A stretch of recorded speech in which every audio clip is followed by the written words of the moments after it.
Hey guys, Renault here. Welcome back to BeamNG.drive for Open Challenge, and today's car is very far away because that's the default camera setting. And this car, I mean, it is kind of small, but that camera angle is a bit ridiculous. But either way, this thing, I've actually forgotten what it's called. But I do know one thing about this car though. It is the weakest thing. This thing, its wheels and that, are weaker than my mental strength. It's that weak. Oh, it is the Fintre Road Sport. That's what this thing's called. And this is the sport version, so it's the fastest one of it. But it's not a very fast car anyway. And also, this thing is so brittle, its wheels literally vibrate under heavy braking. So this thing is really unstable as well, pretty much like me. So yeah, this is going to be a fun car. I mean, at least you can get up the jump though to see the wheels start vibrating and that makes it like, well, in a way, it makes the rear of the car want to overtake the front of it just with how the force and the vibrations go through it. Also, I changed the colour of this thing. It default is as yellow, that's why the wheels are yellow, and oh no, that hasn't worked at all. And that's what I mean, just the littlest clip, and oh, the rear mudguard's gone as well. But only one wheel. This thing, it's rear wheel drive, but it can work as one wheel drive on the rear. Although trying to get it to drive as one wheel drive is a task in itself. Look at that little tap, that's that wheel gone as well. This thing is basically a kazoo with wheels. That is what this car is. I mean, I get that one was my fault as well for being so close to the wall, but due to the reason this thing constantly not wanting to go in a straight line with how unstable it is, it's not the easiest thing in the world to actually control. And none of the cars, I mean, the hopper was a good thing to control because that was kind of slow as well, but it had great handling. This thing has to, for this thing to complete a run, it has to be pinpoint accuracy or really slow. Maybe a bit of both for it to actually complete the run, because if I touch one wall or anything, I'm dead. It wiggled there again, and that's every single wheel off, is it? No, it's still got the front left. The front left survived, but that is how destructive, or like self-destructive really, this car is. And that's why I chose it, because I know I've still got the off-road Supra to do, and I was going to do that this time if I didn't find this car first, and this car is immediately a lot more fun than the Supra is going to be. Because like I said in the update video from about a month or so ago, the Supra, I mean, I did the Supra one then, so I know how it drives, and this thing is way more fun than that Supra is ever gonna be. Can you see everything's going okay on the brakes and try and get slow? Yeah, actually, I'll just lift off and let the car, like, let the momentum slow it down, like engine braking. Then it's going okay, right? Uncharted total. Oh no, I'll wiggle towards the curb, that's not good. Try and get this thing turned around here. Yes, that's actually, this is going exceptionally well so far. Yeah, we're going up through the middle part. Oh, this corner here, going to lift off again. Trying to turn in. Oh, almost hit the curb. Oh no, got a bit of air time. That's not good. Oh no. That got air. That got, this thing, I didn't consider how light it was going to be. That was going so well. It's got a little bit of air. Of course, when you're in the air, you've got no control, and it didn't land good either. But, well, at least I'm getting somewhere now. Progress is being made. And now to get around the major braking zone, because this thing is kind of slow in top end speed, I can just let it kind of like roll around the corner, and it should, in that case, be alright. But knowing me this time, it's probably just going to oversteer into oblivion, just going around that corner this time. There's no way, this car won't do two things correct in a row. And oh, now change camera angle. Oh, you can't see anything in first person, like from the cockpit view. So yeah, so imagine driving this car like properly would be a nightmare. Oh, that's so close to the wall now. It's wiggling, stop wiggling, trying to get under control. Oh no, understeer. Okay, oh, I tapped the wall and it survived. How did I get away with that? Like, for a little tap like that, I should have broken every single thing on this car. But I bet it's done some damage. No, that is definitely done some damage. Can I take it faster through here? No, I can't go faster through there. And oh, that was my own fault. But I needed to know, because I've got this first part now nailed. Although it's still a bit like a bit tense still going around the fast corner there, but for the most part it's all right. So, and I've still got plenty of time as well. So I know now that I can't take that corner flat, because after I did the first run, I felt like I could go so much faster through that corner. And well, I gave it a try and it didn't work. So back to how I did it the first time around. Surprisingly though, I've not managed to crash into the tunnel yet or anything, although I just jinxed that now as well. Again, it's going to lift off, dab the brakes, carry the speed, so I'm getting the brakes again. And the brakes a bit more there because I was feeling the understeer there. I thought I would just go straight through that. That definitely cost it a little bit of time. Oh, I hit the curb! I hit the fence. This is... How did the rear right brake and all of that? I guess it's the vibrations going through this thing just annihilated it. I'm saying the smallest bit offline, the littlest touch on the curb, and that is you're done for in this thing. This might be my new favourite car actually, just for how much it implodes. And because this thing is so fun, even if it has a terrible time and doesn't actually get through to the next round, I might just do it anyway because it's just such a good car for destruction. And there's my first spin. Although I did mount the curb, so at least there's an actual logical reason for having a spin. But I don't think I could even re-spin this thing at how slow it is. I mean, rear wheel drive, so makes sense. So this thing, not even touching 100 miles. I actually look at the top. This thing is about 110. Yes, I'm doing about 110, 112 there.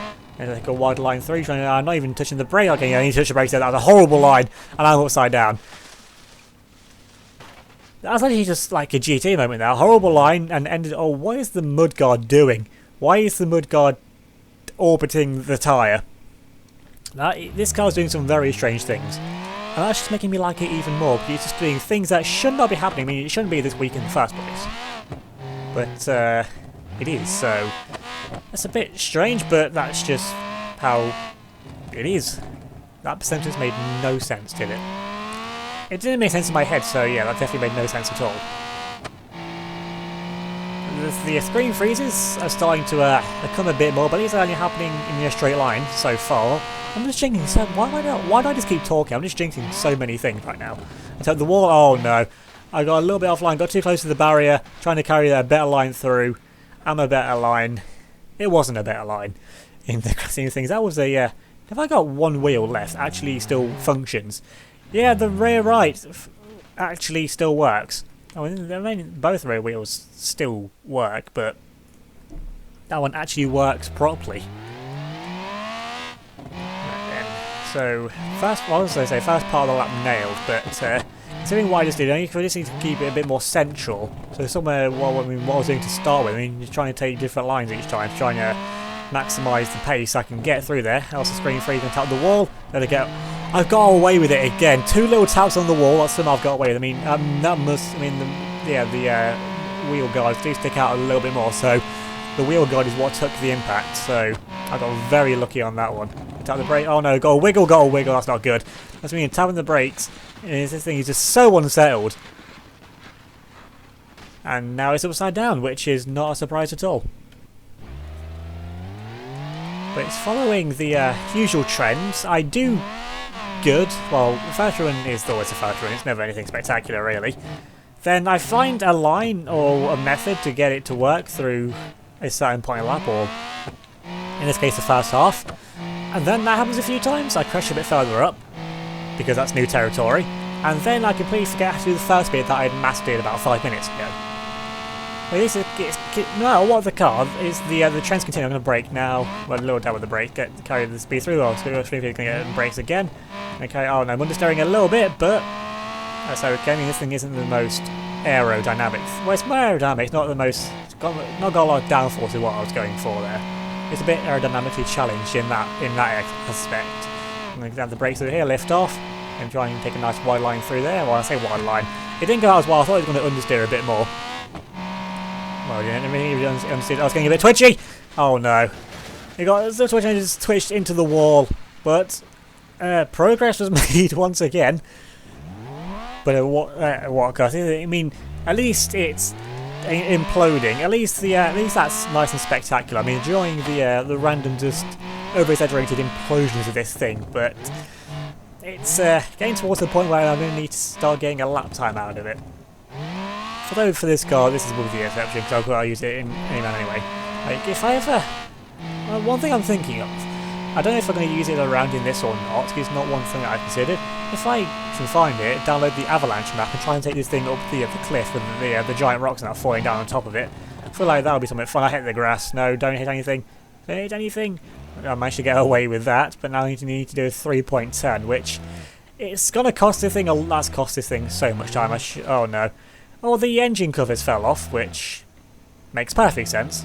The rear of the car fell off from a front impact. I mean, the forces, I guess, could have gone through it, but I don't see how that would have happened. I'm just going to lift off, let the rear of the car slide out a little bit. I get close to the wall, though. I hit the wall again, and I've got away with it. No, I've not. No, I've not got away with that. Something broke.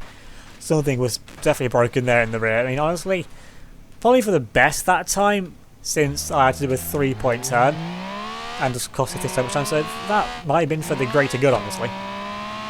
That actually happened. I hit the curb, got away with it though. Somehow I must have just landed on the wheel. I mean, if I hit the wheel on the side of the curb or that's probably just going to snap it straight off. And this thing, I mean, it'll probably, it'll definitely work with one wheel front drive. I tapped the wall again. I'm getting so lucky with these little taps. You've seen how much it disintegrates. I was expecting a little tap like that would take just shear a wheel straight off as well, expecting no contact to actually this thing's actually survive any contact whatsoever. Got a wiggle again under braking.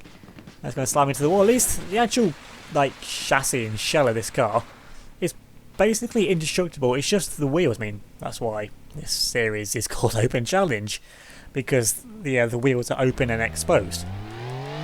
Well, exposed enough. I mean, they stick out at least. Like, I have a few exceptions to the rule, like the Pursue. It's kind of a wheel. I mean, the wheels are exposed. That is like oh, I don't know what I'm thinking of. Like the exception to it, like the loophole to it. It's not the wheels don't have to be like physically open like in Formula 1 cars. They have to be enough exposed to take a considerable amount of damage. Like that's why I've got the tiny wheels, like pickup truck and that. Getting the brakes, okay, getting a little bit of a wiggle. Oh no, that's not going well at all. I couldn't get that thing straightened up. I had to brake to try and get the thing straightened up, but getting on the brakes just made it wiggle more. So there was no way I was getting out of that situation in any way of this car actually surviving. Because to tap on the curb, that's going to take off the wheel, because the mudguard isn't there to test it. Oh, high slide. Yeah, it's getting nice and unstable on the rear, this thing is now. And it's also running out of time. I've noticed on about somewhere like 12-13 minutes, so honestly, this has actually gone for me pretty fast, because I'm just enjoying this car just disintegrating, quite honestly, but it is getting to crunch time now with this thing. And now it gets finished, and that's kind of my interest time, so I'll say 16 minutes plus one run. It will be the maximum time for a car now. Because the 15 minutes before did include my intro time as well, which does take away from the 15-minute time, and I can't turn this thing. Right, so what time are we on now? Let's go up to 13 minutes. So yeah, it's okay for now. Got 3 minutes, 4 minutes or so in hand, really, if you think about it. But it is getting towards that time where it needs to just work for me, because I've got like 2/3 of the way around the lap. And the last bit of the lap is the technical sector, which is going to be a problem, because getting on the brake, this thing is just going to turn immediately sideways. And I'm pretty sure I'm not going to be able to get this thing into the river either, because it's going to disintegrate into the petrol station over the finish line. Now I'm going to lift off, dab the brakes a little bit. It's going to turn in way too much. The rear of the car stepped out again. I know I'm cutting it fine there, but that's the line that I don't feel like I've done much different there before. I mean, I'm going to have to take a wide line, but then the steps out on the rear, and then the rear of the car ends up hitting something. So yes, this car it's proving to be difficult, mainly because it just disintegrates as well. So the accuracy, which I've not had to do with any other car, they've had wax into the wall and that, and survived perfectly well. Survives enough to be still drivable. And it's going to lift off now. Dab the brakes a little bit. The rear's good. I feel it wanting to slide. Oh no, that's too fast, too fast. I hit the wall. Oh no, right, that's the rear gone. But okay, that's going to be wiggly, and that's the other rear gone. That's what I was saying. I can take, actually, this might still work. Never mind. Although, you spin out like that, you can still keep going. I mean, if it gets above about 30 miles an hour, then the rear wheels start doing funky things. And no, it's not stuck. I thought it might have been stuck then. But, no, and because it still goes above 20 miles an hour, this has to continue by my own rules. Well, it did have to continue until the rock face happened. But the line was working, but the extra speed it carried, like being offline, it just sort of sets the balance of the car. So I'm going to have to, like I do one before, and go back being closer to the wall, and just corner cut all of that, which surprisingly didn't actually break the wheel. I thought the vibrations from there might have destroyed it, which I would not have been surprised at whatsoever if that actually happened. But handling-wise, the thing feels okay. I mean, it's rather slow as well. In a slow car, you think it's always easier to get around the corners because it's slower, so easier to control in a way.